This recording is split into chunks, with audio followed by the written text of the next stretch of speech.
বন্ধুরা স্টুপ ভুটানের local food try করতেছি বিভিন্ন জায়গায় গিয়ে। বর্তমানে আমি আছি বলা যায় এক পাহাড়ি এলাকার সর্বোচ্চ উঁচাই সমুদ্র পৃষ্ঠ থেকে 4000 ফুট উপরে চেলেলাতে। এখানে আমি এই রেড রাইস স্যুপটা ট্রাই করবো, সাথে আমার লোকাল ফ্রেন্ড, তারা মোমো টোমো সহ সবকিছু অর্ডার দিছে। এই হলো তাদের ফ্যামিলি, যাদেরকে নিয়ে আমার হলো যে 10 দিনের এক যাত্রা ভুটানের। এসব বিষয় নিয়ে ডিটেল ব্লগ আসতেছে। এর আগে আমি আপনাদেরকে স্যুপটা ট্রাই করে দেখাই কেমন। বিসমিল্লাহির রহমানির রহিম।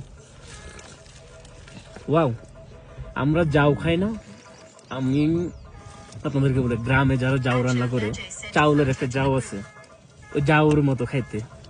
আপনাদের এলাকায় কি বলে আমি জানি না, মানে চালকে একবার গুড়া ফেলে সেম, সাথে আদাও দিছে। Very good, it's so yummy.